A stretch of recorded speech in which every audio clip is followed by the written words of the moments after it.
Olá! O texto que eu escolhi tem o tema assim: As dificuldades encontradas por ouvintes na aquisição de Libras como L2 e a interferência da marcação não manual na mudança de significado. Eu procurei no Google, daí tem uma citação e eu puxei, daí apareceu no Google Acadêmico. Daí na base dele aparece assim: ebooks.pucrs.br.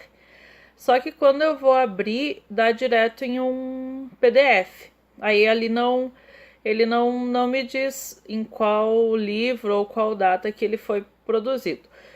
Eu até pensei em trocar porque não tinha essa questão, mas eu achei tão interessante o texto que falava sobre esse assunto e daí eu resolvi ficar.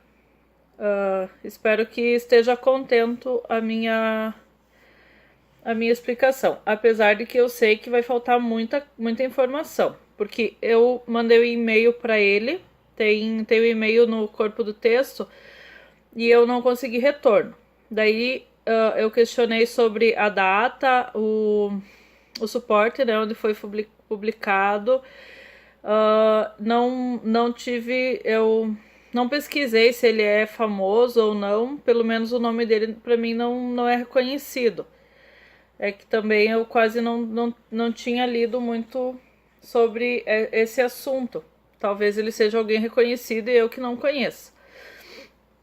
Aí sobre os objetivos do artigo.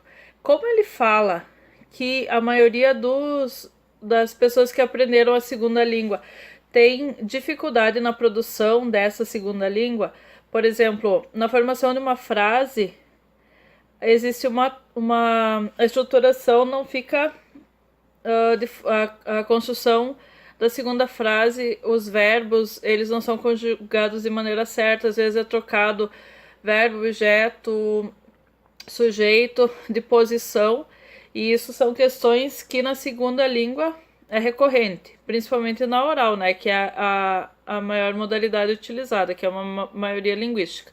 Mas nas línguas de sinais, então, ele fez essa pesquisa, por quê? Porque as marcações não manuais na língua de sinais elas vão fazer toda a diferença, pelo fato de que se você produzir um sinal e a marcação não manual tiver de uma forma equivocada, você vai estar mudando o significado. Por exemplo, esse sinal que ele dá o exemplo pode ser inerte ou quieto, ou pode ser cala a boca. Conforme a expressão facial e corporal, você tem um significado. E as expressões não manuais, que ele vai trazer autores que vão falar sobre o quê? Sobre o movimento do olhar, o movimento do tronco, né, dos ombros, também a posição da cabeça e as expressões faciais. Ele vai trazer também textos da Proronice, mas aí para falar sobre o aprendizado de língua de sinais. Ele vai a pesquisa dele é dividida em dois momentos. Tem um momento que é bibliográfico, que ele vai trazer toda a questão de estudo de conceito. Daí ele vai destrinchar o que são os conceitos sobre língua, sobre a linguística, no primeiro momento. Depois a linguagem, a língua vai falar sobre a diferença de aquisição e aprendizado. Ele vai falar que dentro do aprendizado você tem 3 possibilidades. Uma é a simultânea, que você aprende 2 línguas ao mesmo tempo. A segunda é de forma livre, ou seja, pela exposição. A pessoa pode aprender por estar convivendo com outros falantes. E a outra é de uma forma sistematizada. Você vai para uma escola ou você vai ter momentos de estudo específico para estar aprendendo. Ele, então, vai fazer a pesquisa bibliográfica para tratar essas questões teóricas. Ele vai trabalhar vários autores, tipo ele vai trabalhar vários autores. O Chomsky, o Saussure, a professora Ronice, né? Assim, ele vai trazer vários fragmentos que antes já foram estudados por nós no curso, né? Ele vai falar sobre a teoria gerativa, sobre o inatismo, sobre o input, output, que ele vai explicar, né, aquilo que o falante já tem internalizado a sua língua, que vai poder auxiliar na produção na sua produção da L2. Então é bem claro, esse texto é bem claro, ele mesmo que a pessoa esteja iniciando no curso, se ela for fazer essa leitura, ela vai compreender com facilidade.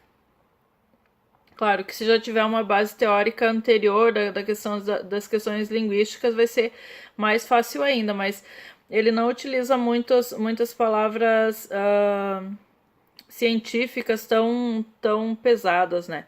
Assim que, como em Libras se fala pesado, e o texto que é pesado é bem rebuscado, né? Então, ele não tem essa questão. E daí a metodologia vai ser a entrevista. Depois da entrevista ele faz a filmagem e vai ter a pesquisa bibliográfica, que vai enriquecer esse texto dele. E outra questão que a senhora pede aqui, os resultados. Ele vai falar o quê? Que realmente o ouvinte ele vai falar ele vai utilizar menos, vai ter mais dificuldade de utilizar as expressões não manuais. E isso muitas vezes vai estar prejudicando a sua produção, tá? Eu não consegui me ater tanto para procurar fragilidades no texto. Contudo, como eu ainda não tinha parado para pensar sobre a importância dessa produção não manual, para mim foi bem importante e foi bem importante, assim, poder perceber o quanto nós ouvintes não temos tanto essa facilidade de produzir.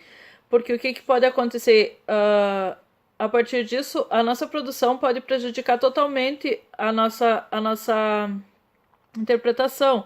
Se você fizer um sinal sem essa marcação no manual, ou se o teu olhar for equivocado, se o movimento for errado, né, no corpo, no tronco, então tu pode ou tirar o significado do sinal, ele não ter significado nenhum, ou tu pode criar outro par linguístico, como o autor usa, né? Então, eu tenho o objetivo de falar uma coisa, mas por causa da minha expressão manual eu criei outro significado e posso distorcer aquilo que está sendo falado por causa dessa falha.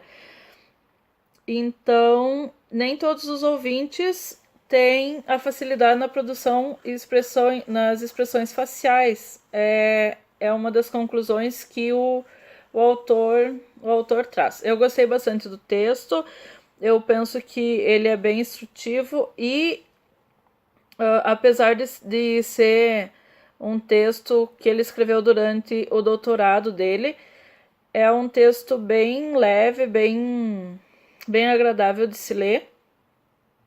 E isso também é bom para a formação acadêmica, porque ali eu consegui me apropriar de várias questões que futuramente, quando eu for escrever um texto, eu gostaria que o meu texto fosse tão atrativo como o dele foi e bem conciso, assim, bastante teoria que deu uma base boa pro texto dele. Não ficou aquele texto sem uma fundamentação teórica de qualidade. E eu penso que essa fundamentação dele foi bem colocada. Então, é isso. Tchau!